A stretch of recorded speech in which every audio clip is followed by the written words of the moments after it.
Oh shit. Okay. So Horses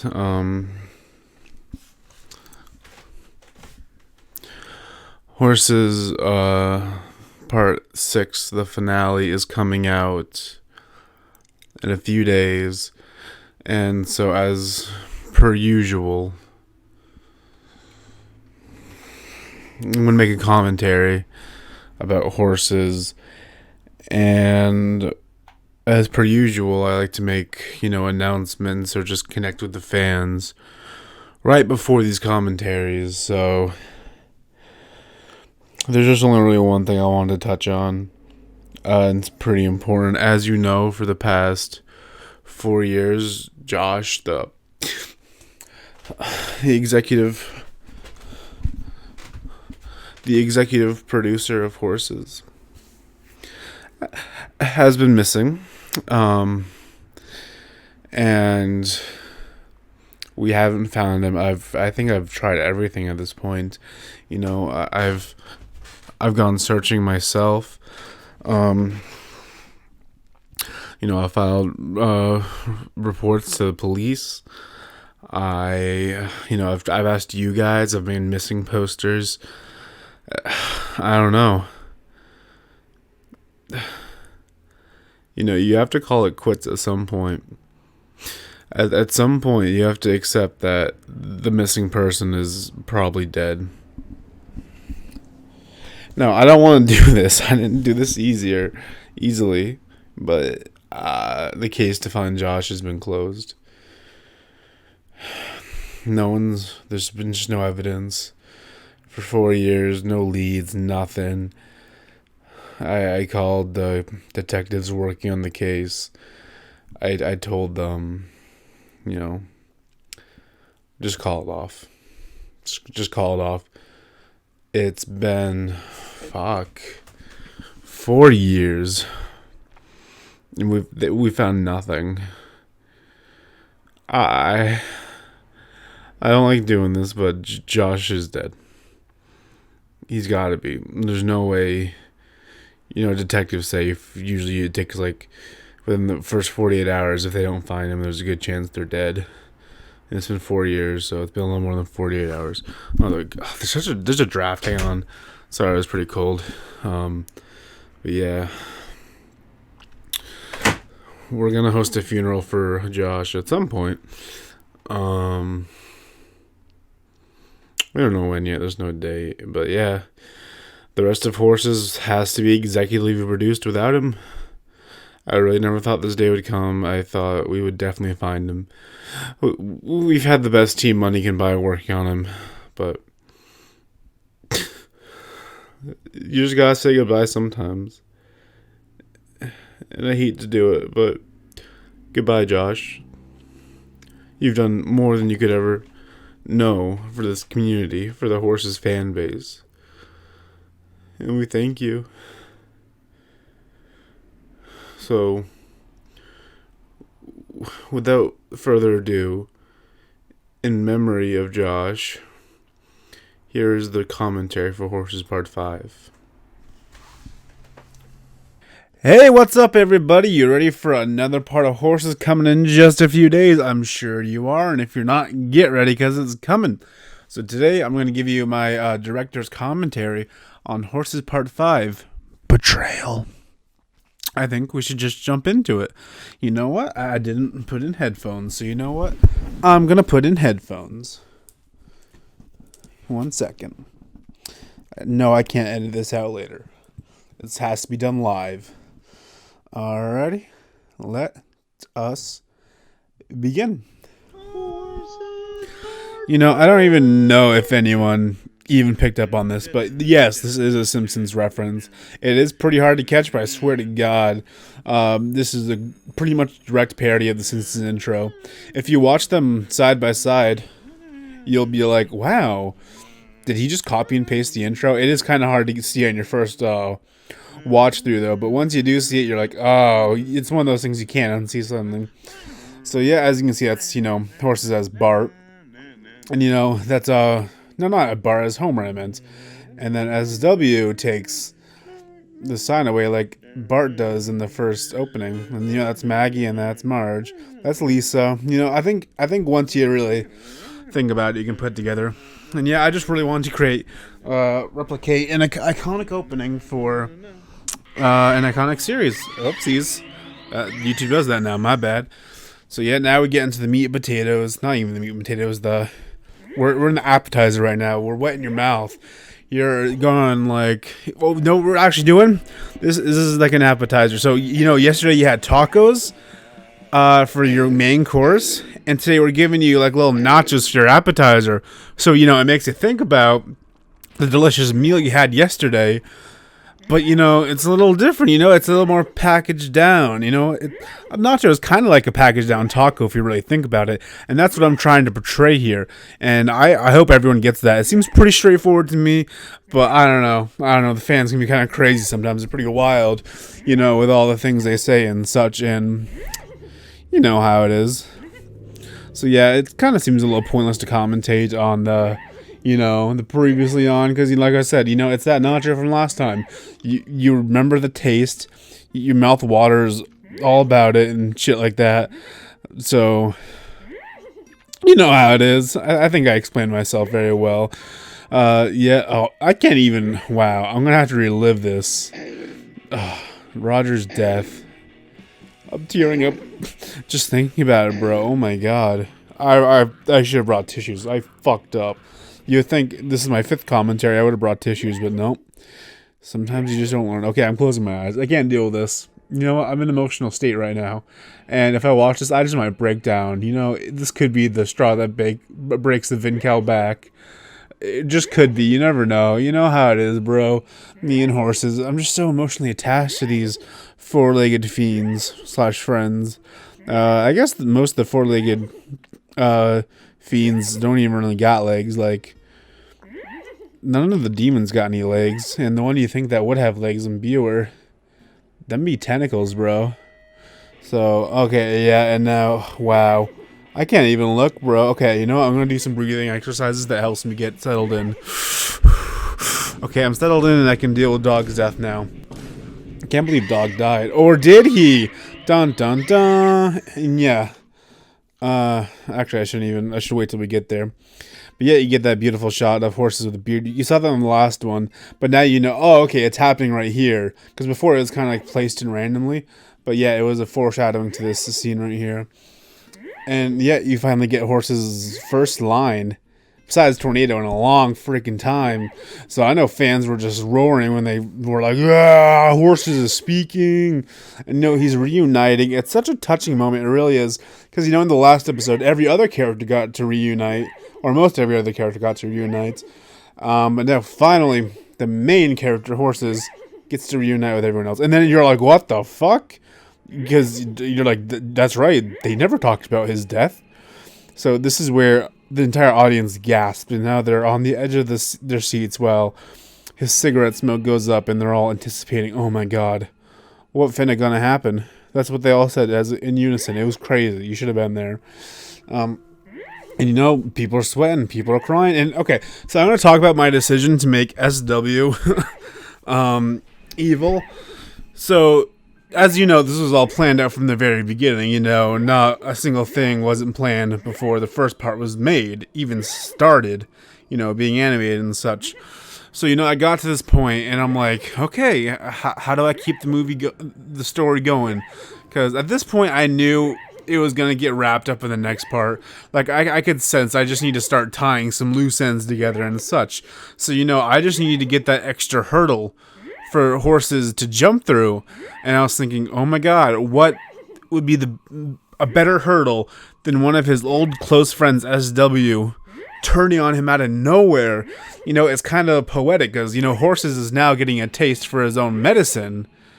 Because Horses was evil. He killed a lot of people's friends and families. He destroyed buildings, cities, and everything. And now he's kind of finally starting to see what it's like on the other side. Of course, Horses has had his trauma, with his wife dying and the dog's wife dying and all that kind of stuff. And then the nurse dying in front of him and stuff like that. But it was never done by like a horses specifically that was possessed by the demons.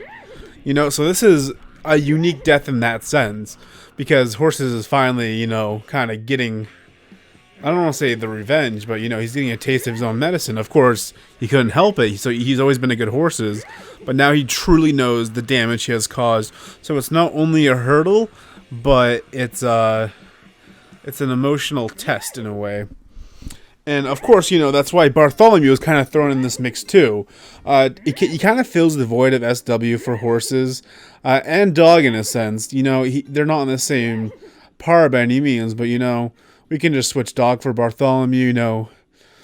In this context right here, not in general. Of course, no one's ever going to replace Dog, but Bartholomew was kind of placed in the story to become Horses' new dog for the meantime, and I think he did a really good job fitting in. And I think it was a smart choice to do.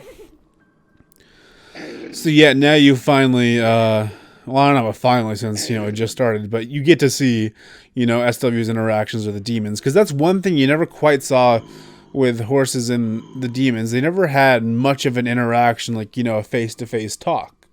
So I really wanted to show that side of, being possessed as a Horses, with SW, because that's just something I really didn't include last time, so I figured this was the time to do it. And then I kind of quickly wanted to set this whole thing up where he's trying to betray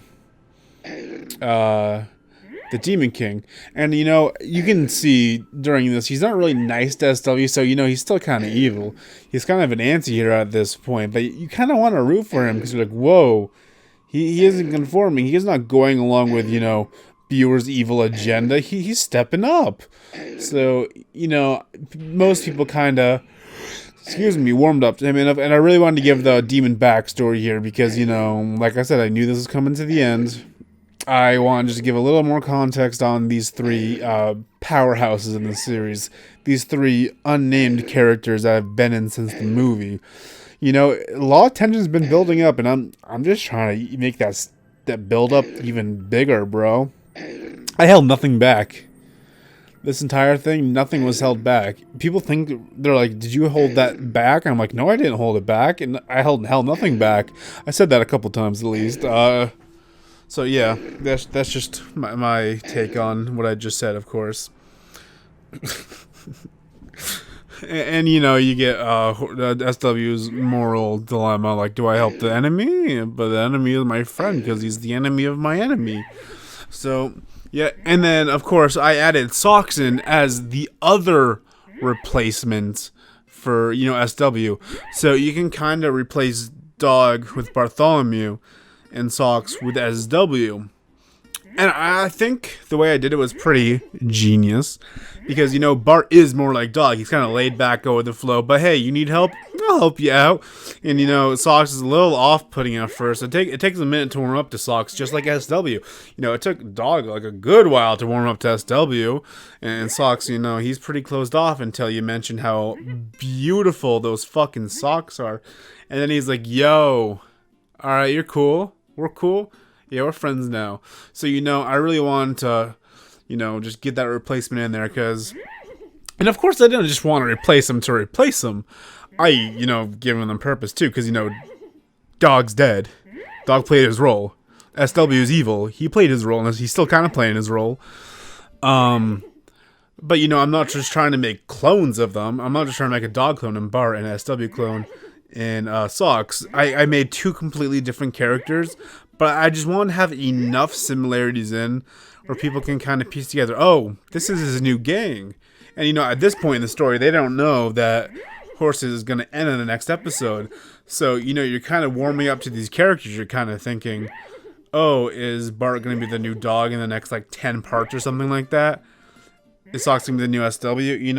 You really don't know how it's all going to shake down. So you might think, okay, we're getting the new gang here. This is the squad that Whorses is going to roll with for who knows how many parts. People are thinking Dog and SW. Well, SW's still in it, but they're thinking, Dog, he just might be like a bookmark in the Grand Whorses story. So that's why I wanted to make these characters so diverse as well, by not just making them clones. Because, if they were just going to come and they would die in this episode, then why not make clones, If you're going to be lazy, be even lazier. That's the motto I live by, I suppose. Once in a while I live by it. Anyway, we cut to this scene. This scene is very cool because, you have SW and another character as well, one of the 3 prize demons. And it's very cool because SW is in it, and the 3 prize demons.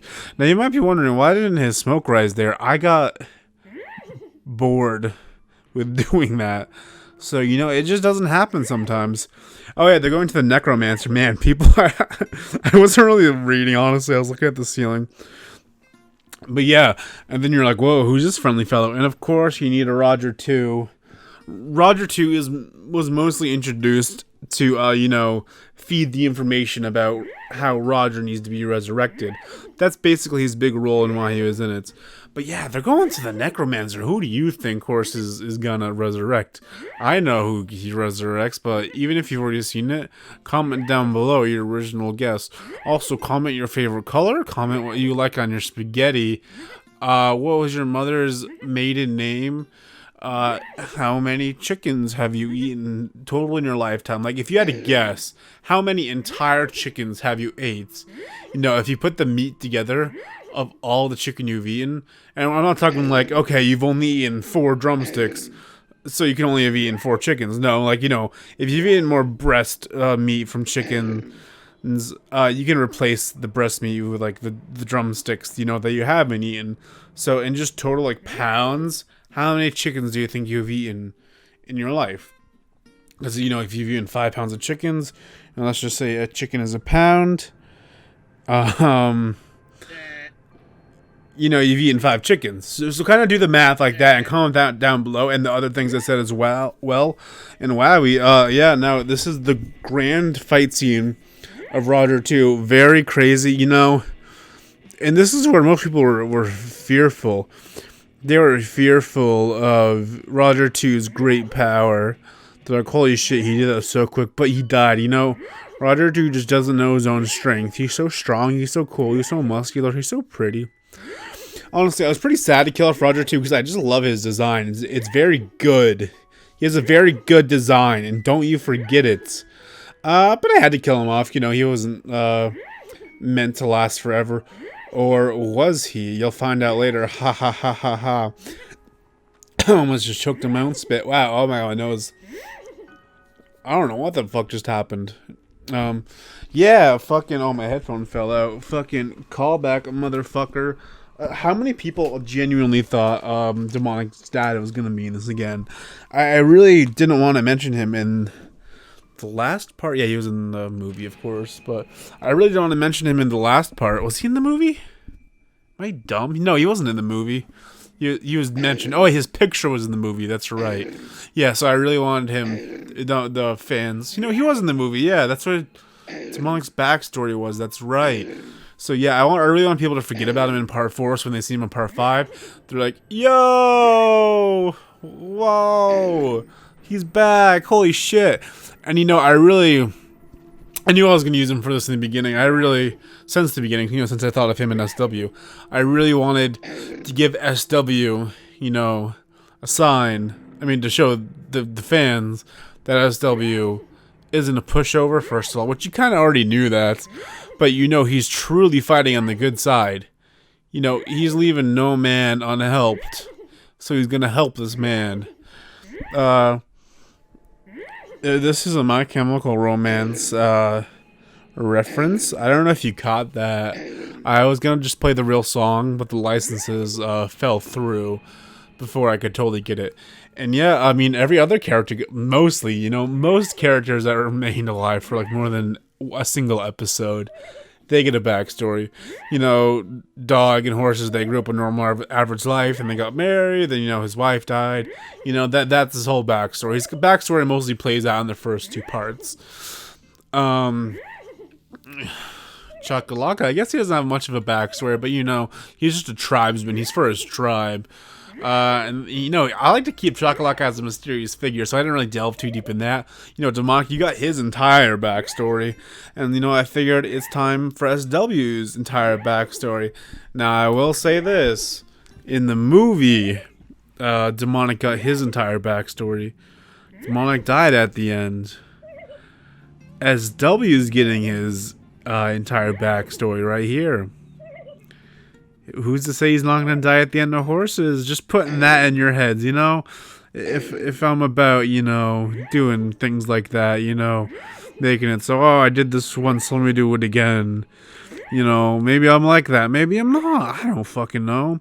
But yeah, this is his backstory. So many stories about his back are being told right now. His back is right there, look. I gotta check my phone. Give me a second.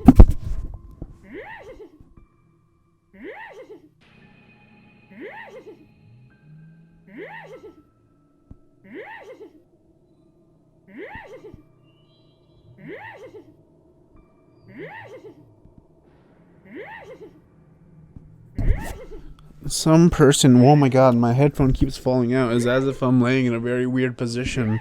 Yeah, someone who never comments on my posts on Instagram just commented, so I was like, whoa, what's going on here? Oh wow, he went through my Instagram and like liked a really old picture and commented on that too. Interesting. Yeah, as you can see,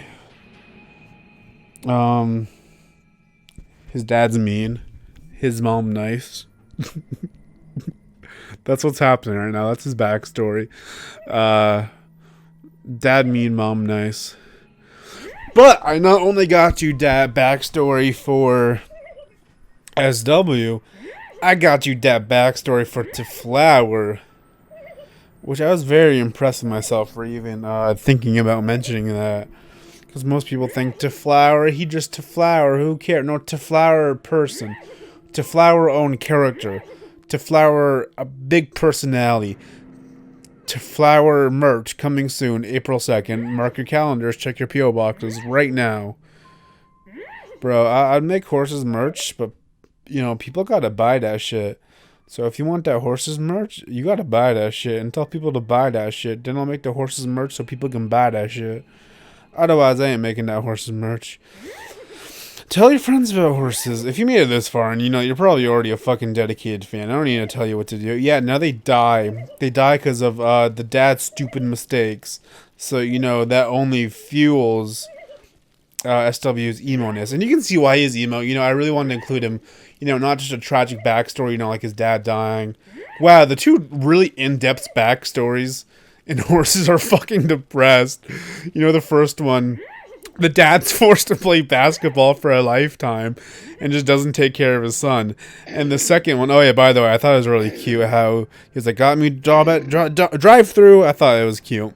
And then the other one is like, oh, the entire family burned to death. Man, Whorses isn't a really happy series at a lot of points. I'm not afraid to kill characters off. I'm just really like realizing, and maybe it'll be found out.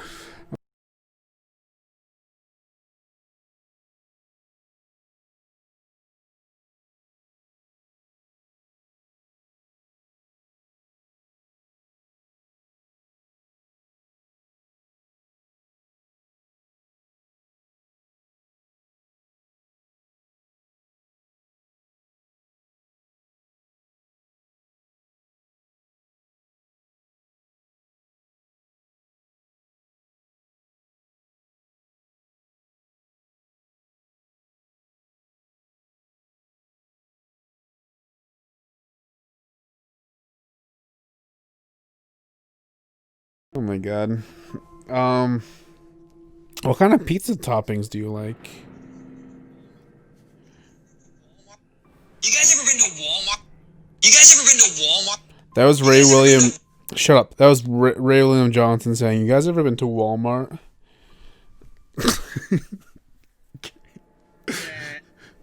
There's not much to say about. Okay, I'll be a little candid here. There's not much to say. You see what's happening. Why is this happening? Because I thought it would be good plot.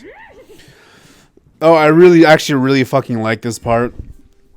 I intentionally just like Demonic's dad, I intentionally left Chocolate out of the last part, so fans won't be thinking about him. So when they see Chocolate's grand return, I'm hoping for goosebumps. I'm hoping for fucking shivers. An OG character from the very first part is still in it. You know what's crazy? Hang on, I'm trying to think about something real quick.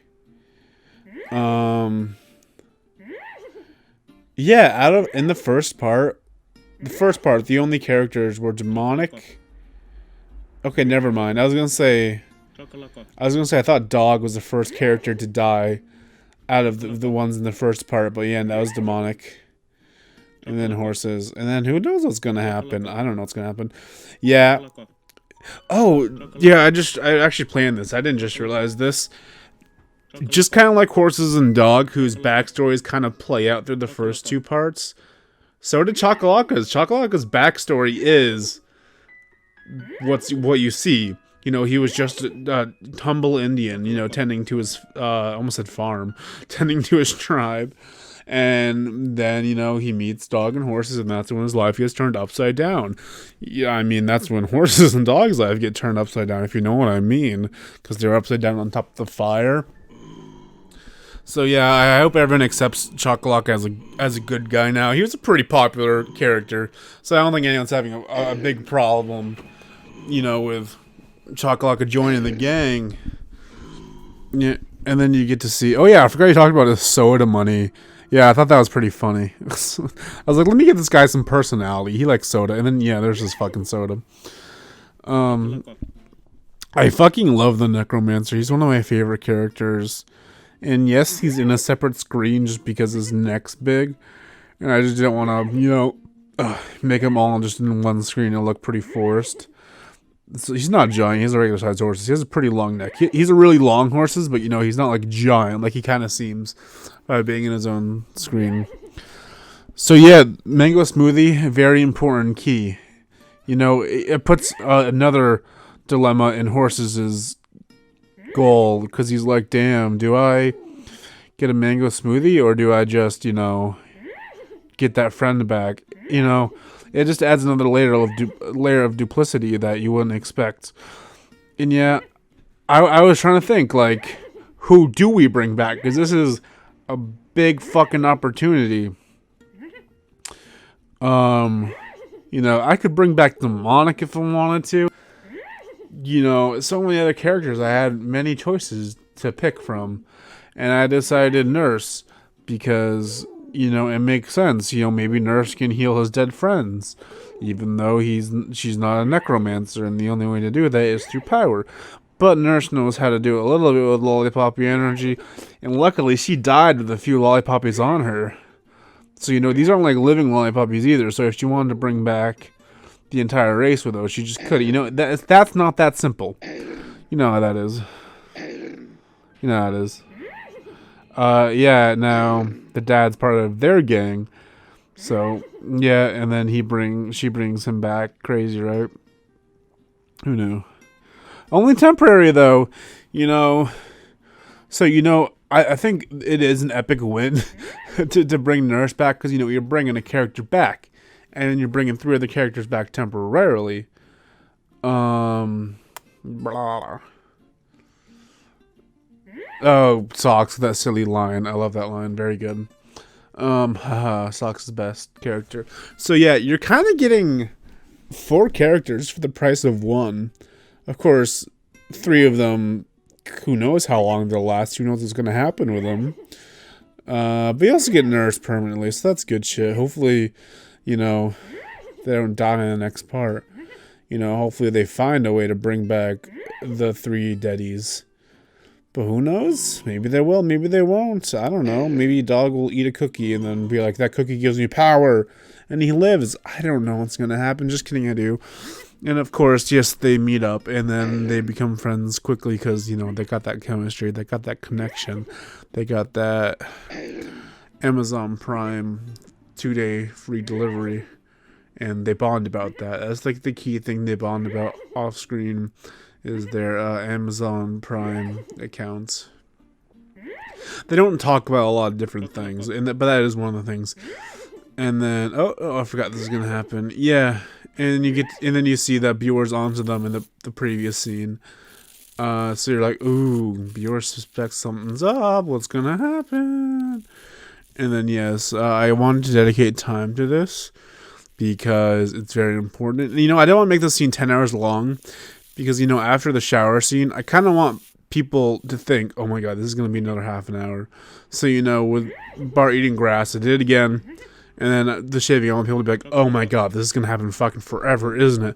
But then it doesn't, so they're happily surprised. That was the goal with that. And then, you get everyone's motivation, or, I don't know. They all say their line. They all say their catchphrase. This is what they say very often. It's like motivation / catchphrases.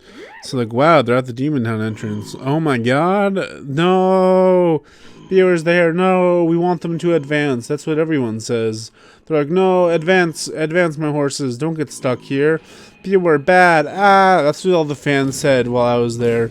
And then, you gotta give that dramatic, whoa, no,